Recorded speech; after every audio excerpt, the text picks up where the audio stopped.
বন্ধুরা সবাইকে স্বাগত জানাচ্ছি শিব চতুর্দশী যে মেলা হচ্ছে সীতাকুণ্ড। সেই সীতাকুণ্ডের মহাভারতের রচয়িতা ব্যাসদেবের মহাপবিত্র ব্যাসকুণ্ড দশমী দ্বার থেকে আমি আপনাদেরকে ভিতরে নিয়ে যাব। আর এখানে কিন্তু পুণ্যার্থী যারা আসছে তারা স্নান করছে। তাদের বিশ্বাস এখানে স্নান করার পর তাদের পাপ থেকে মুক্তি পাবে, পুণ্য লাভ করবে।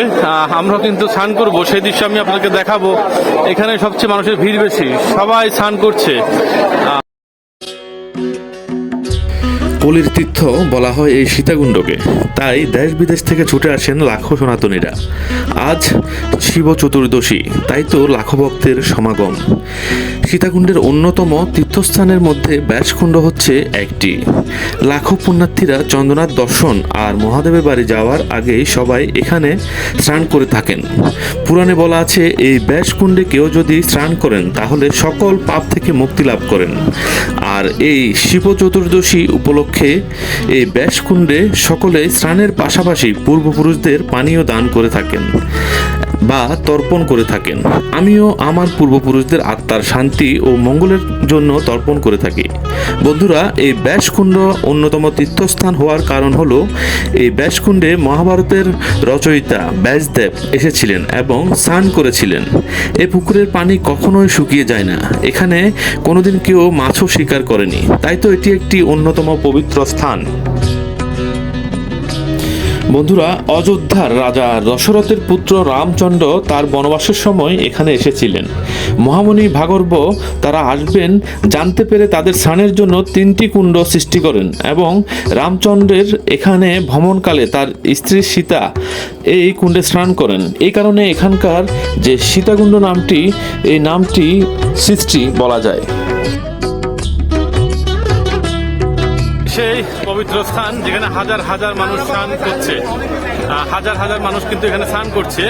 এখানে স্নান করার পর কিন্তু আমরা চলে যাব চন্দ্রনাথের উদ্দেশ্যে, শম্ভুবাড়ির উদ্দেশ্যে, রাম সীতার মন্দিরে। অনেক সুন্দর সুন্দর দৃশ্য আপনাদেরকে দেখাবো, সাথে থাকুন, ভালো লাগছে। 1 বছর পর এখানে আসছি, যারা পূর্বপুরুষ তাদেরকে পানি দিচ্ছে, তর্পণ করা হচ্ছে। অনেক সুন্দর সুন্দর মুহূর্ত, সেই পূর্বপুরুষদের স্মরণ করা অসাধারণ মুহূর্ত।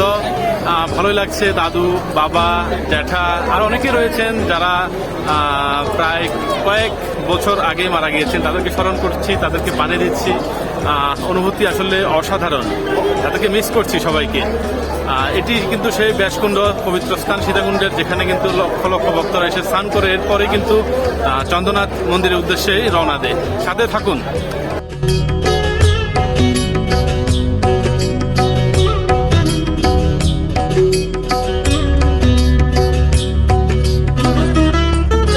আমরা কিন্তু চন্দ্রনাথের উদ্দেশ্যে রওনা হচ্ছি। আমাদের প্রায় সমুদ্রপৃষ্ঠ থেকে 1400 ফুট উপরে পাহাড়ে উঠতে হবে, সেই দৃশ্য আমি দেখাবো। আর সবার সঙ্গে কিন্তু আমাদের আছে মানিক, আর সাথে মেজান আছে। মানিক আর নিশান উঠবেন, আমাদেরকে একটু আগায় দিবে। আমরা যাব চন্দ্রনাথের উদ্দেশ্যে, আর সেই দৃশ্য তুলে ধরবো। সাথে থাকুন। আর সেই ঐতিহাসিক যে ইতিহাস, সেই ইতিহাসও তুলে ধরবো। রাম মন্দির, শিব মন্দির, ভগবান হনুমান, বাবা লোকনাথের মন্দির, প্রচণ্ড মন্দির আমি তুলে ধরবো, আপনাদেরকে দেখাবো। আর আবার বিদায় নিচ্ছি সে ব্যাসকুণ্ড থেকে, যেখানে লক্ষ লক্ষ ভক্ত স্নান করছে কালকে থেকে পুণ্য লাভের আশায়, পাপ মুক্তির আশায়। সেই সুন্দর দৃশ্য আপনারা দেখলেন, সাথে থাকুন। বন্ধুরা, আপনাদেরকে দ্বিতীয় পর্ব দেখার অনুরোধ রইল। আর দ্বিতীয় পর্ব দেখতে হলে অবশ্যই আপনারা যদি ইউটিউবে দেখে থাকেন সাবস্ক্রাইব প্লিজ, আর যদি ফেসবুক পেজে দেখে থাকেন ফলো দিয়ে পাশে থাকবেন। ভালো থাকুন সবাই, সুস্থ থাকুন। দেখা হচ্ছে নেক্সট পর্বে।